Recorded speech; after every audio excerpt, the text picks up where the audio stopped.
क्या सचमुच ब्रह्म राक्षस होते हैं या फिर मानव की कल्पना है? मित्रों, दुर्गा सप्तशती के चंडी कवच में एक श्लोक है, ब्रह्म राक्षस वेताला भैरवा कुष्मांडयः नश्यन्ति दर्शनातस्य कवचे हृदि संस्थिते। इसका सीधा अर्थ है कि ब्रह्म राक्षस होते हैं। मित्रों, जरा सोचिए, क्या होगा अगर एक ब्राह्मण जिसे वेद पुराणों का पूरा ज्ञान हो, उसके बावजूद वह बुरे कर्म करे?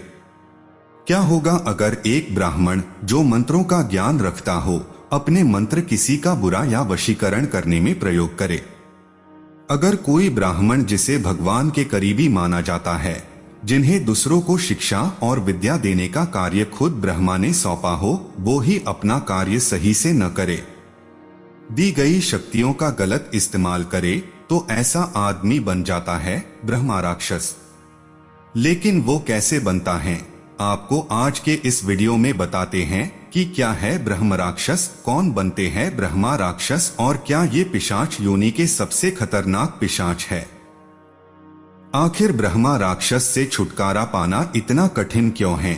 इन सभी को जानने के लिए हमारे इस वीडियो को आखिर तक देखें। मित्रों, ब्रह्म राक्षस शब्द की उत्पत्ति दो शब्दों को मिलाकर हुई है। पहला शब्द ब्राह्मण है, जो हिंदू जाति व्यवस्था में सबसे उच्च स्थान पर माना जाता है। वही दूसरा शब्द राक्षस है, जो नकारात्मक शक्तियों से बने हुए दैत्य या दानव होते हैं।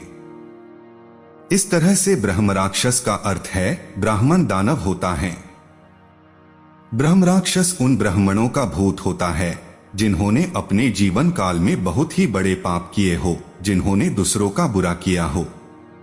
मान्यताओं के अनुसार एक ब्रह्म राक्षस बहुत ही शक्तिशाली होते हैं। ये राक्षस वेद पुराण और मंत्रों के ज्ञान की वजह से एक आम प्रेत से कई ज्यादा शक्तिशाली होते हैं। और ब्रह्म राक्षस यदि किसी के पीछे पड़ जाए तो इससे छुटकारा पाना एक आम इंसान के लिए नामुमकिन के बराबर है। लेकिन वही अगर कोई ब्रह्म राक्षस किसी इंसान से प्रसन्न हो जाए तो वह उस इंसान के जीवन में धन की बौछार कर देते हैं और उन्हें एक देवता की तरह वरदान भी देते हैं। लेकिन गलती होने पर उसके पूरे खानदान को खत्म कर देता है। इसलिए कई सारी जगहों पर, खास तौर पर केवल ब्रह्म राक्षस के लिए बनाए हुए मंदिर भी हैं, जहां उनकी मूर्तियां रखी गई है। लोग दूर दूर से आकर उनकी पूजा करते हैं और उन्हें प्रसन्न करने की कोशिश करते हैं, ताकि ब्रह्म राक्षस उनसे प्रसन्न होकर उनकी सारी इच्छाएं पूरी कर दे।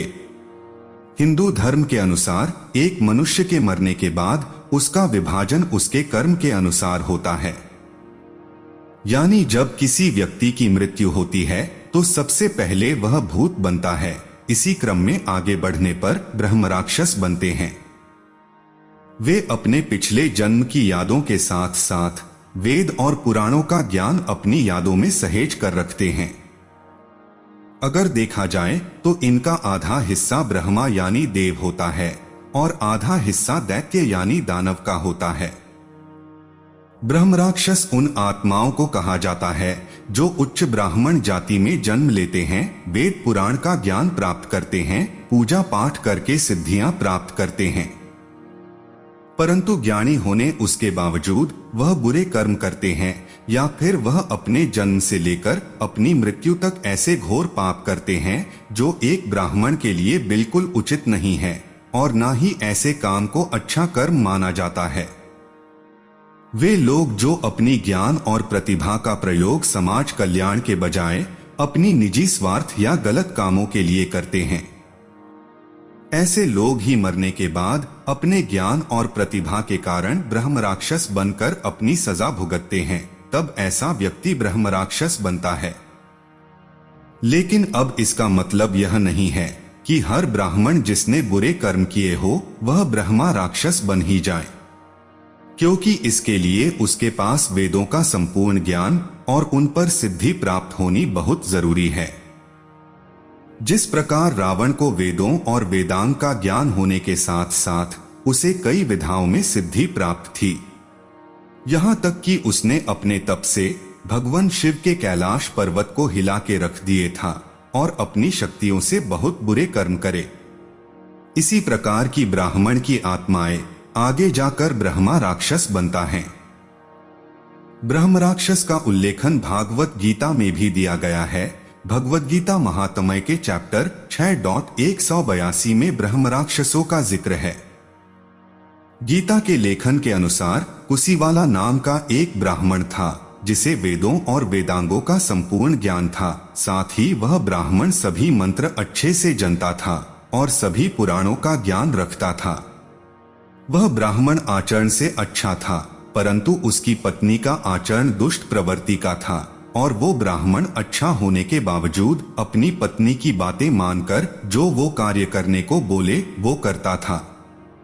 जब भी किसी का कोई कार्य हो तब भेंट में उनकी पत्नी उसे बड़े बड़े उपहार लेने के लिए कहती थी, जिसकी वजह से वह अक्सर महान पुरस्कार जैसे कि भैंस, कालपुरुष और घोड़े इत्यादि ही स्वीकार करता था।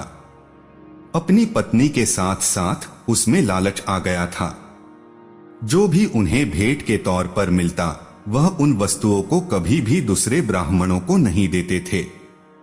मृत्यु के बाद उनकी आत्माएं ब्रह्म राक्षस बन गई। भूख और प्यास से उनकी आत्मा भटकती रही और अंत में एक पीपल के वृक्ष पर वास करने लगी और ब्रह्म राक्षस बन गई। वही शिव पुराण में भी ब्रह्म राक्षस का जिक्र किया गया है, जहां कुछ बुरी प्रवृत्ति के ब्राह्मणों को ऐसा श्राप दिया गया है कि जो ब्राह्मण जन्म में लालच से भरे होंगे वे हमेशा गरीब रहेंगे और मौद्रिक उपहार प्राप्त करने के लिए हमेशा उत्सुक रहेंगे। वे ऐसे लोगों का धन स्वीकार करेंगे जो कि दान देने योग्य या उसके अपात्र होंगे, इसलिए वह नरक में जरूर गिरेंगे। हे दक्ष, और उनमें से कुछ ब्राह्मणवादी राक्षस बन जाएंगे। वही अन्य पुराणों में भी ब्रह्म राक्षस के होने का जिक्र है। चलिए अब आपको बताते हैं कि किन लोगों को ब्रह्म राक्षस सताते हैं। मित्रों, अगर कोई व्यक्ति पीपल के पेड़ को काट देता है तो उस व्यक्ति को ब्रह्म राक्षस सताना शुरू कर देते हैं, क्योंकि ऐसा माना जाता है कि ब्रह्म राक्षस अक्सर ज्यादातर पीपल के पेड़ों में ही निवास करते हैं। इसके अलावा कई बार लोगों को अचानक ही जमीन में गाड़ा हुआ खजाना मिल जाता है। ऐसा माना जाता है कि जमीन में गड़े हुए खजानों की रखवाली ब्रह्म राक्षस करते हैं, तो कई बार लोगों को ब्रह्म राक्षस इस वजह से भी प्रभावित करते हैं, उन्हें सताते हैं। कई बार लोग जाने अनजाने में बहुत ही पुराने पेड़ों को काट देते हैं जो कि सदियों से किसी जगह पर मौजूद रहते हैं। ऐसा माना जाता है कि ज्यादा से ज्यादा पुराने पेड़ों को नहीं काटना चाहिए, क्योंकि उनमें ब्रह्म राक्षसों का निवास हो सकता है। आम के पेड़ों को कभी नहीं काटना चाहिए, क्योंकि पीपल के पेड़ के बाद आम के पेड़ ही ब्रह्म राक्षसों का सबसे अच्छा निवास माना जाता है। अगर कोई व्यक्ति ऐसे पेड़ों को काटता या कटवाता है तो फिर उसे ब्रह्म राक्षस का प्रकोप सहना पड़ सकता है। बहुत से तंत्र विद्या में माहिर तांत्रिक और अघोरी दूसरे लोगों के कहने पर या फिर खुद के किसी निजी स्वार्थ के तौर पर अपनी तंत्र विद्या का इस्तेमाल करके ब्रह्म राक्षस को आपके घर में प्रवेश करवा सकता है या फिर किसी खास व्यक्ति पर उसका प्रभाव डालने के लिए भेज सकता है। यदि कोई व्यक्ति ब्रह्म राक्षस के प्रकोप का शिकार बनता है तो उससे छुटकारा पाना मुश्किल हो जाता है। अगर इस शक्ति को किसी के घर के ऊपर छोड़ दिया जाए तो यह उस व्यक्ति के पूरे खानदान को समाप्त करके ही छोड़ता है। हिंदू धर्म ग्रंथों की माने तो ये ब्रह्म राक्षस बहुत ही शक्तिशाली आत्मा होने के साथ साथ ये कई तरह की दूसरी शक्तियों के मालिक भी होते हैं। ब्रह्म राक्षस को सिर्फ कुछ चुनिंदा लोग या किसी शक्तिशाली राशि में जन्म लिया व्यक्ति ही मार सकता है और उन्हें मुक्ति दे सकता है। अब जानते हैं ब्रह्म राक्षस कैसा दिखता है। अधिकांश कहानियों में उन्हें विशाल, नीच और भयंकर रूप में चित्रित किया गया है, जिनके सिर पर राक्षस की तरह 2 सींग हैं और ब्राह्मण की तरह उनके बाल हैं और वे आमतौर पर एक पेड़ पर उल्टे लटके हुए पाए जाते हैं।